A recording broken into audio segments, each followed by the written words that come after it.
Welcome to are voice. నేను మీ వాత్సల్య. ప్రభుత్వాన్ని నడపడం అంటే గుంపు మేస్త్రీ లెక్క. మేస్త్రీలంతా చేసే పనిని పర్యవేక్షిస్తే చాలు, అంతకంటే ఏం లేదు. ఇది తెలంగాణ సీఎం రేవంత్ రెడ్డి గారి ఉవాచ. పాపం, తన కింద పని చేసేవారు సరిగ్గా పని చేయకపోయినా పట్టించుకునే తీరిక లేదు ఈ గుంపు మేస్త్రికి.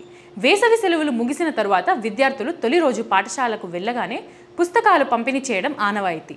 ఎప్పట్లాగే ఈసారి కూడా స్కూల్కు వచ్చిన పిల్లలకు పుస్తకాలను పంపిణీ చేశారు.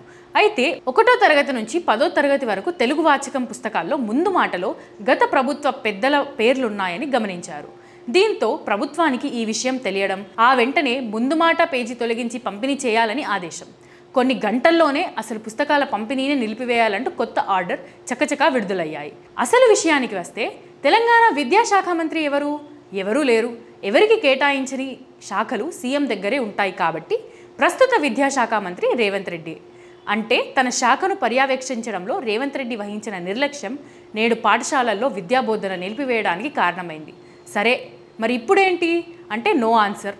కొత్త పుస్తకాలు ప్రింట్ చేసి పంపిస్తారా, లేక ఆ తెలుగు వాచకంలోని ముందు మాట పేజీని తొలగించి మరో పేజీ పేస్ట్ చేస్తారా అనేది స్పష్టత లేకపోవడంతో అటు విద్యార్థులు ఇటు టీచర్లు ఆందోళన చెందుతున్నారు. ఒక్క పేజీ కోసం కోట్లాది రూపాయలు విలువ చేసే పాఠ్యపుస్తకాల పంపిణీని నిలిపివేయడం సరైన పద్ధతి కాదని ఉపాధ్యాయ సంఘాల నుంచి వాదనలు వినిపిస్తున్నాయి. ముందు మాటను ఎవరు పట్టించుకునే అవకాశమే లేదని, అలాంటి పరిస్థితిలో పాఠ్యపుస్తకాల పంపిణీ నిలిపివేయడం సమంజసంగా లేదంటున్నారు. ఇక తెలుగు వాచకంలో ముందు మాట పేజీ విషయంలోనే ప్రభుత్వం ఇలా పేచీ పెడితే సోషల్ బుక్లో తెలంగాణ రాష్ట్ర సాధన కేసీఆర్ వాళ్ళే సాధ్యమైందని, తెలంగాణ ప్రదాత కేసీఆర్ అనే పాఠ్యాంశం ఉంది. మరి కాంగ్రెస్ పాలకులు దీన్ని ఎలా కొనసాగిస్తారు? సోనియా గాంధీ కృషి ఫలితంగానే తెలంగాణ సిద్ధించిందని భావిస్తున్న ప్రభుత్వ పెద్దలు ఆ సబ్జెక్టును రద్దు చేసి కొత్త సిలబస్తో పాఠ్యపుస్తకం రూపొందిస్తుందా? వీటికి సమాధానాలు ఎవరు చెబుతారు? వాస్తవానికి ఇలాంటి విషయాలను విద్యాశాఖ వేసవి సెలవుల్లోనే పట్టించుకోవాలి.